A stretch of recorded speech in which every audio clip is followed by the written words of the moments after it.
My mother's family, who fought in the American Revolution, were prisoner of war with the British to help found this country, did not fight and die to form the United States so that this kind of chicanery can go on. What is happening? Something is going on. Can you feel the way?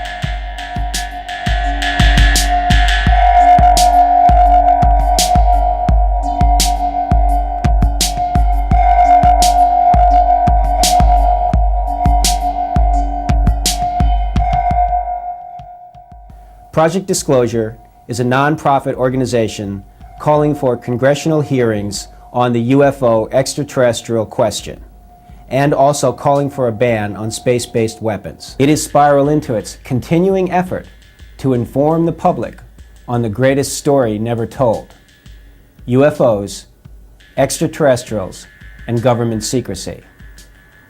What is happening? Something is going on. Can you feel the way?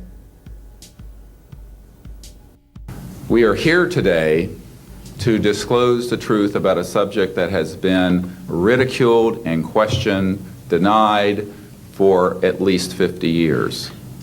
The men and women who are on this stage and the some 350 additional military intelligence witnesses to the so-called UFO matter and extraterrestrial intelligence can prove and will prove that we are not alone.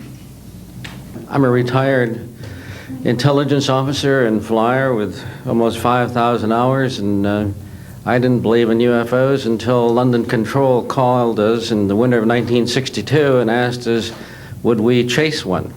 And we said, sure. So we let down from 30,000 feet to 1,000 feet where the UFO was hovering, and we went into a steep dive and actually exceeded the red line of the aircraft.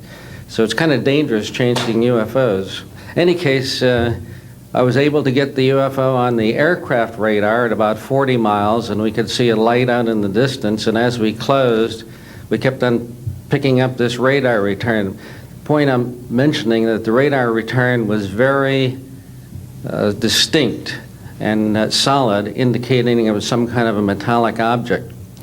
We got about a mile from the UFO, and it kind of lit up in the sky and went off into space, very similar to what the shuttle looks like when it takes off.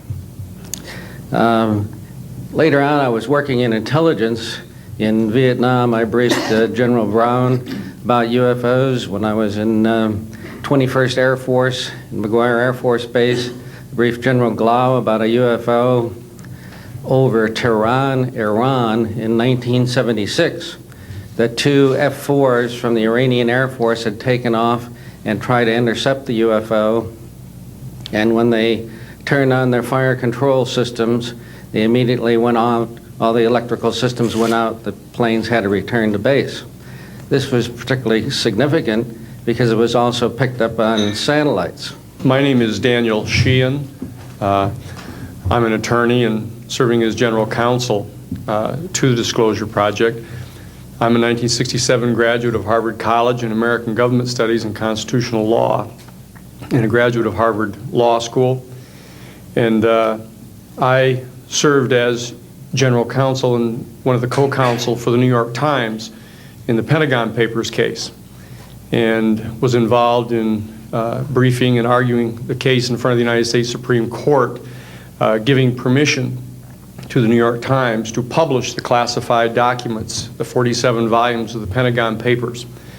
Subsequent to that time, I served as special counsel to the office of F. Lee Bailey as one of the trial counsels when we represented James McCord in the Watergate burglary, and got Mr. McCord to write the letter to Judge Sirica to reveal the Watergate burglars' relationship to the plumbers unit in the White House at that time. Subsequent to my service in that case, I went back to Harvard to the Divinity School to study Judeo-Christian social ethics and public policy. Did my master's work and PhD work there, and became general counsel for the United States Jesuit headquarters in Washington, D.C., assigned to the National Social Ministries Office and their public policy office.